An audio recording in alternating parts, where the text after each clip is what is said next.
Good morning, everybody. I hope everybody is doing safe. My name is Irma. I've been working remote for about 3 years now, and over the past few weeks, we've been facing a really big dynamic and pandemic in the world where a lot of companies have had to transition to going remote. So a lot of companies who had a physical office are now remote fully across all departments, across all teams, and it's extremely new and it's extremely challenging. So I thought it'd be really great to bring on a few folks that are local here to Indianapolis to talk more about communication, hiring, culture, and how do you keep all of those team dynamics going, even though you're not located in an office, kind of face to face with your team.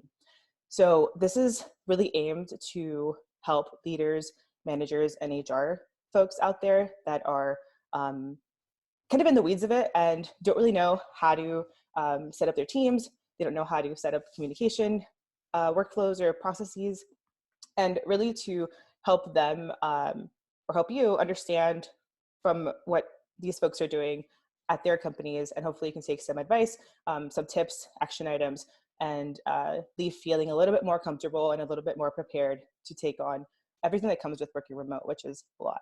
So today on the call, we have Caryssa Perez, Amanda Poole, and Jonathan Lancaster. And I'll kind of leave it up to them to give a little bit more info on where they work, what their roles are, and company sizes. And then we kind of dive into a little bit of more deeper questions around their team dynamics, processes, and communication protocols that they're currently enforcing at their companies. So Caryssa, if you want to start, just introducing yourself. Cool. So I am a CTO of a company called Iris Works. We just have a software as a service product dedicated to photographers. So it's like a CRM to help manage their businesses. And our company size, we have 5 people. Yeah, grand total of 5 people. And were you guys remote before or totally new? This is all totally new. My CEO is definitely one of those people who prefers working in an office. So this was definitely a dramatic change for her. Cool. Amanda, you want to go next? Yeah, hi, I'm Amanda Poole. I am the Director of Talent at MetaCX. We are a very early stage startup. In fact, we're pre-launch. So we are building a SaaS product to build a business network. And right now we are still developing our product. We are pretty flexible. Almost 40% of our employees worked completely remotely before this happened in all different areas of the country. We do have 2 office locations, one in Indianapolis and one in San Francisco. And so the remaining 60% of employees that we have that are located near one of those offices, I'd say only about 50% would come into the office very regularly. But this has been a transition for us, even with having a pretty solid foundation with remote work. Awesome. And Jonathan? Yeah, so my name is Jonathan Lancaster. I'm responsible for talent acquisition in Active Campaign's Indianapolis office. Active Campaign, we are a email marketing, customer experience automation, CRM for small to medium-sized businesses. Yeah, in terms of accommodating work from home, we allowed, typically most people work from home 1 to 2 days per week. So to fully shift into a 100% work from home environment was pretty challenging and a wild ride over like that first 1 week period. But yeah, looking forward to answering more questions and diving in. Awesome, cool. So kind of the first question that I have for the 3 of you is, how did you find out about COVID-19 and the fact that you guys had to all go work from home? And what were your kind of like immediate action steps when that first happened? I can take this first one. So we were obviously paying close attention to the developments of COVID-19 since January, when it really started to become on the US radar. And so we have a weekly executive meeting where we would just discuss it. And we found every week it was kind of escalating to the point where the week of, I think it was the 9th, we sat down with the team and said, this is getting pretty serious. We're having emergency board calls about this. the impacts overall to the economy, not much less the health effects, make this a pretty serious topic. In the week of the 9th, things really started to accelerate. And so we, I think by that Thursday, had really decided that we needed to do a mandatory work from home policy because if nothing else, it's our social stewardship where we want to protect the rest of our community. And by encouraging our team to come into the office, we didn't think that was not following that responsibility to be social stewards. And then of course, as things escalated, we know that this is really a threat to everybody. It doesn't really matter what your age or existing health conditions are. There are serious implications for everybody. So we went full remote, mandatory as of the 16th, but we did give our staff a couple of days notice so that way they could get anything they needed to out of the office. We were in a similar boat. The CEO and I were paying attention to things that were coming out of the White House and the governor's office, basically. And when Governor Holcomb first announced the stay-at-home order, just making sure that you're only going out for groceries and all that stuff, we're just like, okay, this is a serious thing. Closing the schools is a serious thing. Most of my coworkers all had children, so they would have to homeschool their kids and also work full-time. So it was just this thing that they had to manage regardless because they had their kids at home. So when that happened, we did the mandatory work from home. And this is our 3rd week of working from home. I'm not really sure when we started it. Everything's a blur now. And it was a difficult transition to begin with because not necessarily for me, because I come from a software engineering background, and I feel like software engineers and people who are more in like technical fields are used to working from home because you just need your computer and you can type a bunch of code. And I think it was just a harder transition for my coworkers who are in customer support, and for my CEO especially, because she comes from an HR background. So it was this this moment of grace that the CEO had to grant everyone. It's just like, it's okay. You can have a flex schedule. You don't have to be 9 to 5 or whatever. Like, take the time for your kids, take 2 hours break in between or whatever. You can work when you need to, as long as things are getting done, but do what you need to do in order to take care of your family. Yeah, I think on on my end, I found out about COVID-19 back in late December, early January, and unfortunately just dismissed it as something that was more of a China problem. I did think it was interesting though that they're building hospitals at mass scale so rapidly. But again, I think kind of like an ignorant American perspective was just like, oh, that's happening way across the other side of the world. Yes, it will probably impact global supply chains, but I don't see it spreading outside of China. So Active Campaign, our headquarters are in Chicago. We have our U.S. second product hub in Indy. We have offices in Dublin, Sydney, and Sao Paulo. So as cases started popping up here in the U.S., we were following CDC guidelines. And then I think at that time, flights were still coming in from international territories into Chicago O'Hare. And that's when cases started developing rapidly in Chicago. And I think at that point, somewhat similar to what Amanda was saying, it seemed like our response to COVID-19 went from having weekly discussions to daily discussions to hourly conversations to minute conversations. I think, in fact, when we finally went to 100% work from home, those conversations were ongoing by the minute. We did give employees a 24-hour notice period to take any items home that they needed to from their respective offices. And then we've since come out with other programs for, I guess, subsidizing programs, if you will, for employees that need additional office equipment. Either A, office equipment that they weren't able to take home, or B, if their position wasn't a natural fit for work from home, let's say like customer support, for example, like providing avenues for them to get a microphone or headphone to be able to do their job. Awesome. Yeah, you guys mentioned really important processes that you've taken to transition, and hopefully it's been similar for other companies where they, heard about it and then they quickly tried to mitigate it.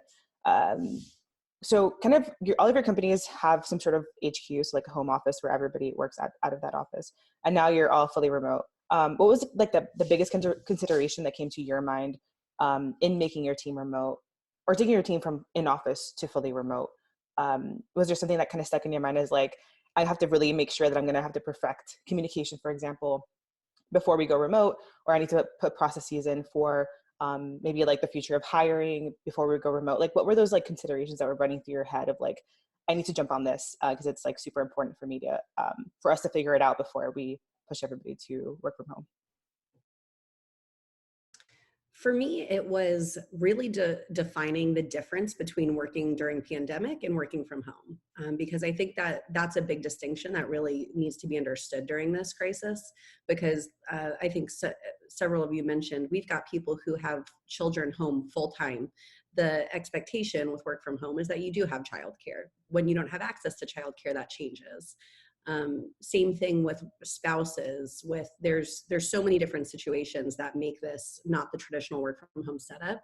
And so for me, it was having those conversations with our managers and the rest of our leadership team to say that we are going to encourage our employees to work as close to normal capacity as possible, but it's completely unfair to expect all employees to be able to work at full capacity during this time. So I think really making that distinction is important, especially for teams that are not used to work from home, because what I worry is that this could leave a sour taste in managers' mouths, or potentially sully the reputation of work from home, because these are such rare circumstances. So I think making that distinction was the top of my mind. Just echoing what Amanda said, trying to make sure that existing like the workflow that you're used to is as similar as possible. So we have like team meetings, and we try to make sure that they're at the same time on Mondays. You know, the thing that we had to adjust to obviously is finding the right tool to make sure that we could have the meeting, seamlessly. We found a tool called Tandem, which works really awesome. And it's really easy to just like pop into a quick conversation and try to mimic, hey, I'm just popping into someone's office, let me just try and do that. Like I click their name and it starts a video call. It's kind of annoying sometimes. But the other consideration we had to make was ensuring that, there were periods where we check in like pretty often. So we're constantly slacking like individual members, checking on their welfare, making sure that like, hey, it's sunny, go outside. Please don't just like go for a walk, like go stay outside for a few hours and like soak it in. And trying to introduce moments of levity in our Slack channels, just like, hey, there's a lot of COVID-19 memes that are pretty funny.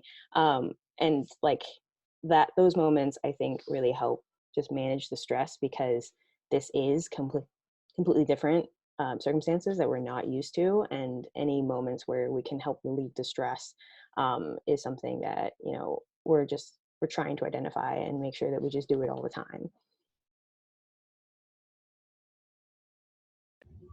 Yeah, as far as defining those processes, I think as the pandemic spread and we were moving from like weekly touch points to daily touch points to now hourly touch points, teams were pretty prudent in defining those work from home processes. So from a talent perspective, the team and I, we met on a daily basis at that point, checking in with my manager to discuss like what the work from home process and flow would look like, and what those expectations were. I think the organization as a whole has done an amazing job of being very flexible, similar to what Amanda is saying in terms of understanding that people have childcare and other things to take care of still throughout their day while they're working from home. And then as the, I guess, shelter in places, if you will, started happening, right? Our leadership, took it upon themselves to say, hey, like, if you need to go out and get food, like, we understand that, right? We understand that you might be off for a few hours because you're not stocked up for 2 or 3 weeks. So yeah, I think we've done an amazing job of being very flexible and accommodating.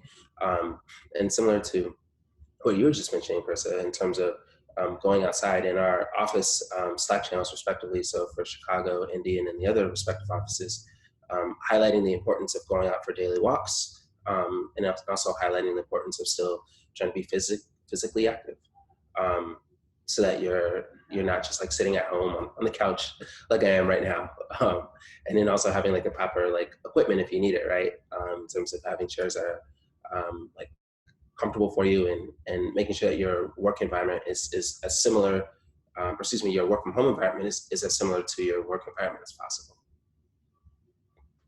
Yeah, I agree with everything I said. So this is kind of a fun question.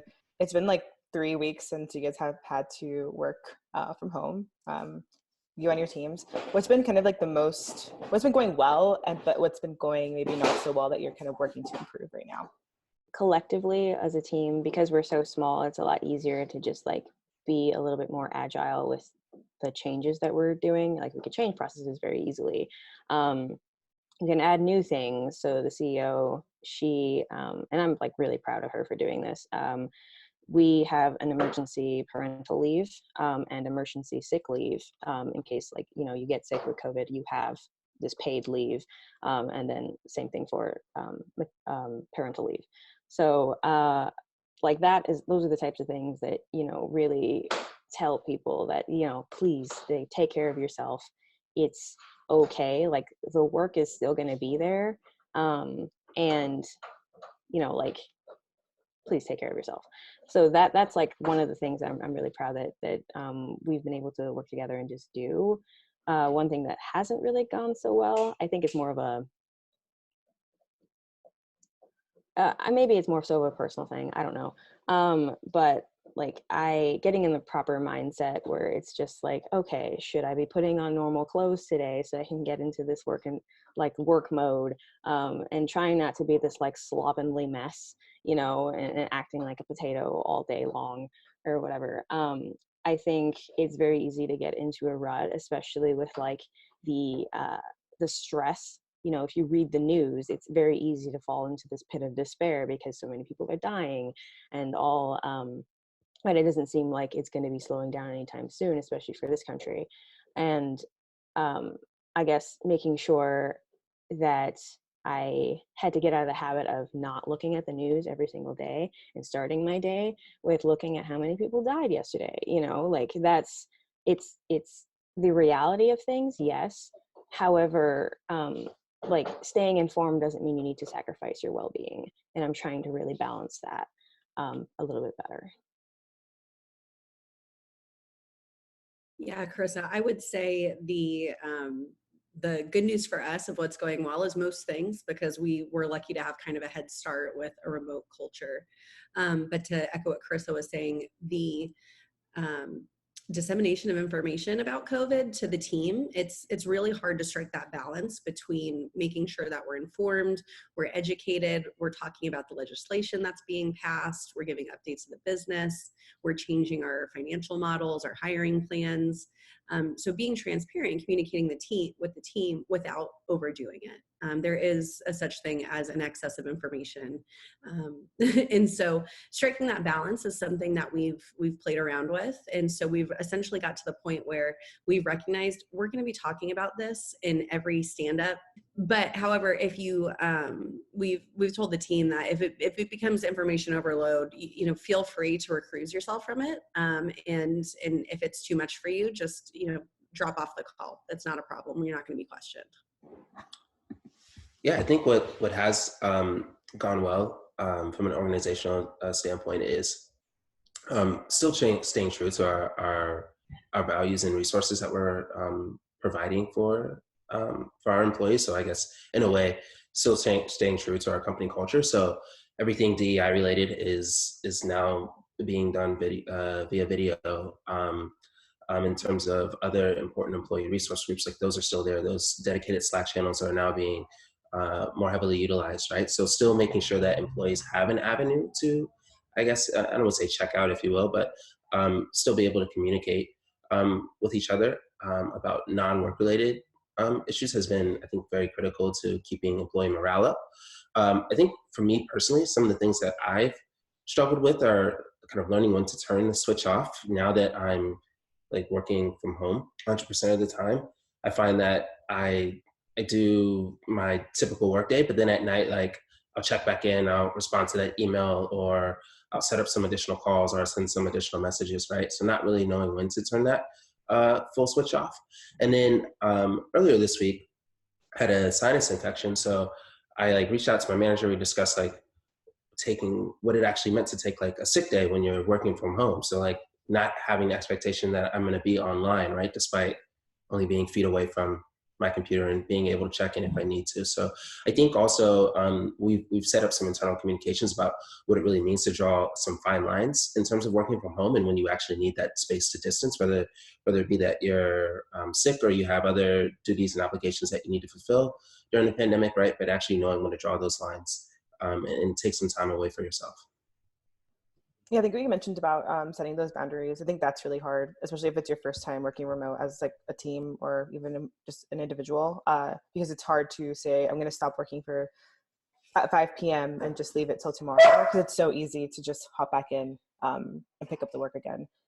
So I think it's a big struggle that probably a lot of folks are facing right now. And in terms of like communication, which I think is like the biggest issue that companies are running into, how often do I communicate? When do I communicate? Do I use email? Do I use Slack, et cetera? What's like your biggest tip for ensuring there is effective communication, not only from like top down, but just in between teams as well? So it is a little bit easier for us to disseminate information and talk as an entire team. So we do have our set like Monday morning all team meeting where we just discuss, the state of the business and go through each department and all that stuff. And that is the only meeting we have as an entire company. The ways we make sure that communication is still effective, one was finding the new tool Tandem and making sure that we're asking permission to be like, hey, are you available? Because assuming that people are available, right, it's not the office anymore. You can't just be like, oh, I'll send you a quick Slack and let me take a time slot, an hour out of your day by sending you an event invitation, right? And assuming that, they're not going to say no. Now you have to be like, they're not going to say yes, like automatically, because most of our employees have children. And so it's just like, you have to homeschool your kids, you have to manage pets, you have to manage, your spouse and all these things. So it's just, I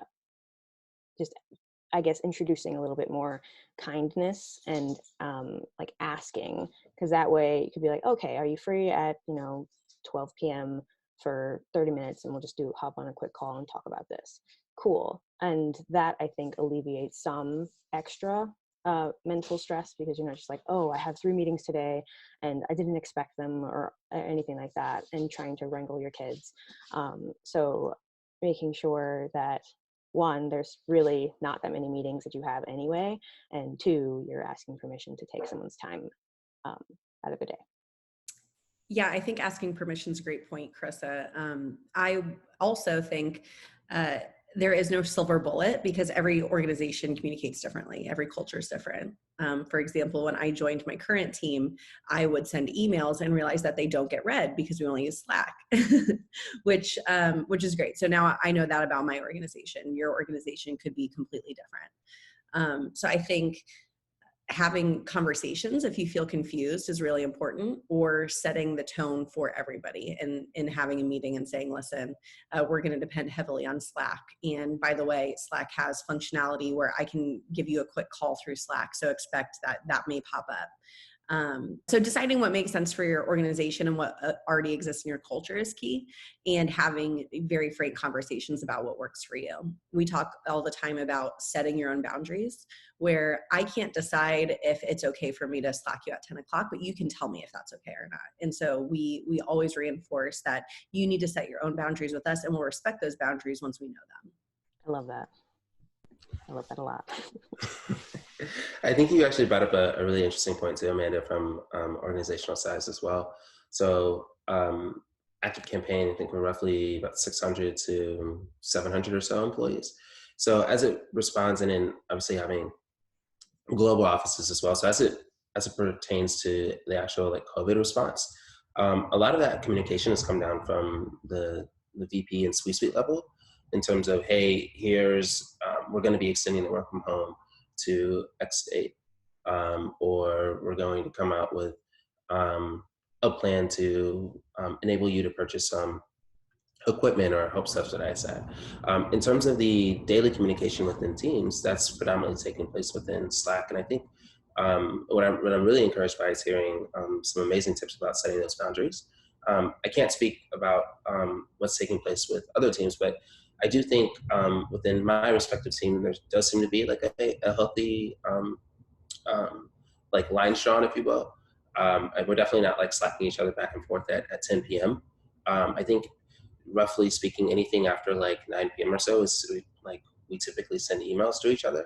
And then usually what will happen is we'll respond like next morning, either via email or via Slack. And then also in some other internal systems that we have, we're also able to leave notes for each other as well. And those notes will send automatic email notifications. So it seems like typically the like typical 8 to 5 is like handled via Slack, but anything that's late night and pressing is typically handled via email. Again, kind of referring back to those lines that you mentioned in terms of like drawing those lines of communication and having those barriers.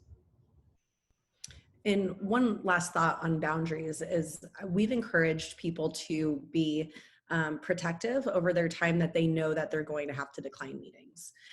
What can feel really not great is when you're constantly having to tell people, no, I'm not available, sorry, can't make it. And so we said, just go ahead and be proactive. And I don't care if it's 6 hours out of the day, but if there's a time where you need to be offline to homeschool your kids, to just go ahead and block that off, because that way it doesn't feel so bad for you to have to continue to decline meetings or be unavailable to the team. Yeah, it's super smart. And so this is kind of like last question for these like deeper questions. There was a kind of Excel sheet that came out, I think like a few days ago, that has a bunch of companies who are either pausing hiring, freezing hiring, ending hiring, whatever it is. And I think a lot of people that are seeking jobs at the moment, they're kind of afraid they're not going to find anything until after COVID is, whenever that is, after we kind of pass this piece of this current situation right now. So from your perspective, are your company still hiring? And if so, like, has the actual hiring process changed at all? We are still hiring. An intern will be starting for us in May, and we'll be hiring a software engineer in June. And that was the plan from the beginning anyway. We're very intentional with how we hire, and we make sure like the budget, obviously if there's like a surplus, and we can, make sure there's enough work for this person and in the long term, and that there's not going to be like, oh, if a surprise happens that, oh, we're going to have to fire this person when we just hire them, so this is something that is set in stone, that's safe. And as far as like the interview process and all the hiring processes, none of those will be touched. I think I know like we're in like an unfortunate position where we're able to do this. We're also able to apply for the government stimulus package for small businesses, and just to help like ease any sort of revenue shortcomings in the immediate future. So like that's like a nice safety net. But I know it's very easy to, when people are reading a bunch of articles online, it's very easy to see like, oh, this company is freezing hiring, or this company is laying off people, and get panicked. But I feel like looking past that a little bit and understanding like, hey, these people, the big companies, are always going to be reported on, right? Everyone, you're going to get reporters or whatever writing articles about large companies because they make billions of dollars, right? So ignore those if you're trying to look at the like mid-sized companies, because there's a lot of companies that are still going to be hiring people because they're able to take advantage of the stimulus package, or they're able to they know they've had like this rainy day fund and are able to take care of the people at the same time. So it's not just like this doom and gloom sort of situation, I think. I had a quick question to follow up on that, Caryssa. Since you do hire engineers, are you going to be taking your hiring like online in terms of like doing pair programming and like that sort of interview process? Oh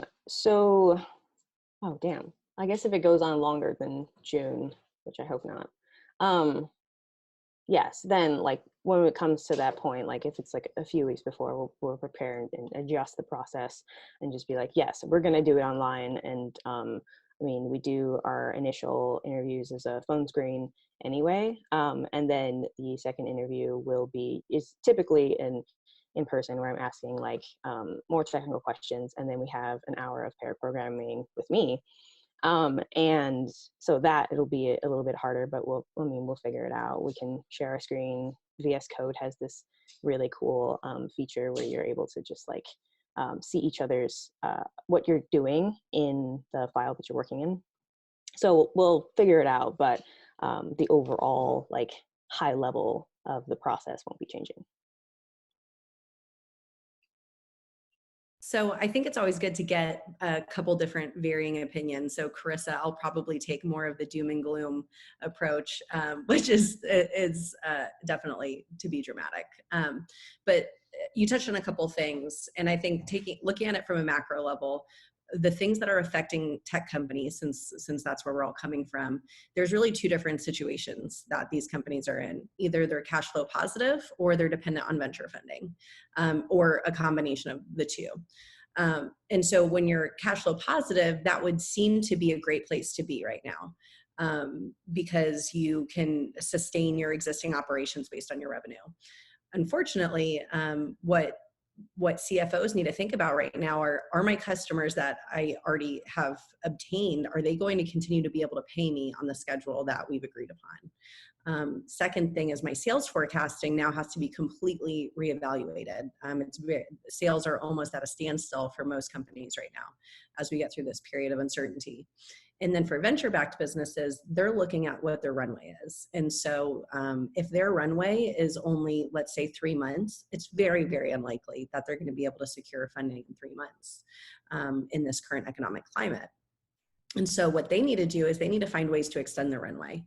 So that could either mean not executing on hires they planned. It could mean decreasing their team size. It could mean furloughing. It could mean all sorts of things. But they're going to have to extend that runway in order to be able to survive until they can get through this period of uncertainty and secure more funding.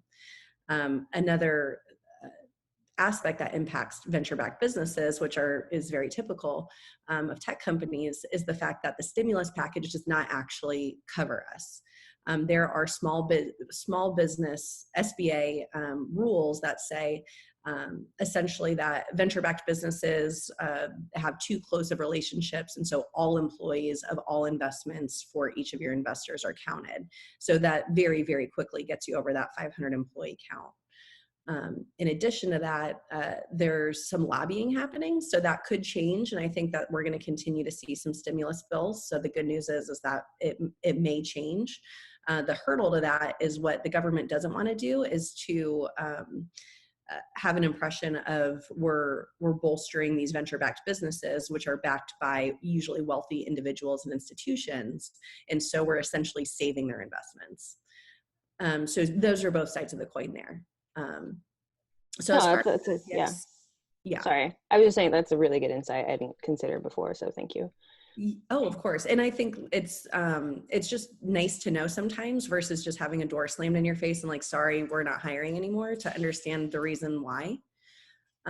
So for MetaCX, what we've decided to do is during this period of uncertainty is to just put a pause on everything. We're fortunate to have a significant runway still at this point, but there are a lot of goals that need to be achieved in order for us to get to that next level of funding.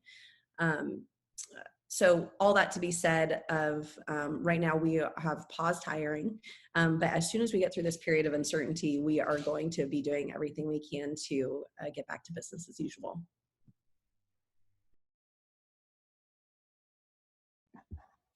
Yeah, and from an active campaign perspective, we are still moving forward with making hires at this time. I think I'll take a different approach than what everybody else has discussed on the panel. So from a candidate perspective, what I've actually been doing is encouraging people within my network on LinkedIn or people that I reach out to engage in passive conversations with companies.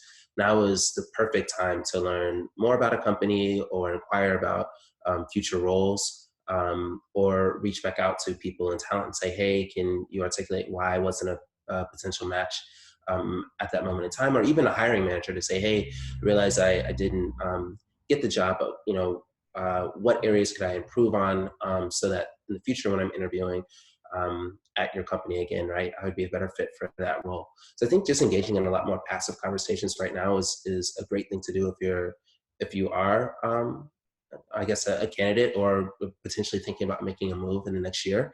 You definitely don't want to wait until hiring fully resumes because at that point in time the job market is going to be highly competitive. So getting a leg up and engaging with people directly and or making connections on LinkedIn, I think would be very beneficial. Awesome. And just to wrap it up, do you guys have any kind of like last words to leaders, managers, HR folks who have switched to 100% remote for the first time? What to like watch out for that you guys discovered during this whole process? Yeah, so I think the last words of wisdom I would have would be to lead with empathy right now. There are so many situations that just you may not know about. Your employees could have a spouse that's a healthcare worker that needs to be quarantined in a different area of their home. They could have, we've talked ad nauseum about childcare. They could have parents who are in situations where they can't see them. They could have people who they could be showing symptoms. There's so many things that could be going on. So just by being empathetic and then also being as transparent as possible. If you're transparent without empathy, that can be very callous. And if you're just empathetic without transparency, then it's just, rainbows and butterflies. We're trying to run a business. And so you can't expect you should be able to set realistic expectations with your employees about what to expect out of them. But you do need to have, a really good grasp on the fact that this is not work from home. This is working during a pandemic. I think, and then I think the other side of that, I totally agree with Amanda, like that is, yes. And the other side of that is like self-compassion, right? As a leader, it is very easy for you to take on the sort of psychic pain of your direct reports, right? What stress are they going through, and trying to manage all of that on top of your own, on top of your job, on top of kids, if you have any. And so like taking the time to really, either meditate or practice different forms of self-care to make sure that you're not falling behind either, and you're taking care of yourself, because at the end of the day, if you're able to take care of yourself and lead by example, then your direct reports will be able to see that, and hopefully you'll be able to help each other, instead of if you did let it get out of control and it was harder for you to like get out of bed every day or things like that. I mean, it would be obviously detrimental to you doing your work and you being there for your direct reports and you being there for your boss and things like that. So take time out of your day for you too.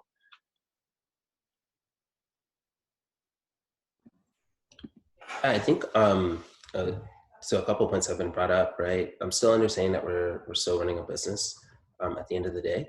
So on the point about transparency, I think that's it's key. And I think like if there's ever a time to say I don't know, or at least to lead with I don't know, because these are unprecedented times, like it's okay to communicate that, right, in an empathetic way. But I also think what's important as well is still honing in on the customer experience, or I'm going to call it business partner experience as well. So understanding like who it is that you're directly and indirectly working with, and figuring out creative solutions to still staying true to that original experience, right? Whether that is working with candidates and getting offers out, whether that's onboarding people, whether that's working between engineering and product, right? At the end of the day, we're still held responsible to our business goals, and it's important to keep in mind that end user experience and customer business partner experience as well. Yeah, you guys brought up really good points. So kind of to summarize that, empathy and transparency is huge right now. Taking care of yourself as a leader is really important so that you can take care of your team. And then also just honing in on the customer experience. Cool. So thank you all for showing up today and for giving really insightful advice. This is going to be posted on LinkedIn, so if you guys have any questions, if you're watching, feel free to leave a comment, and I'm sure Amanda, Caryssa, or John can pop in and help you out.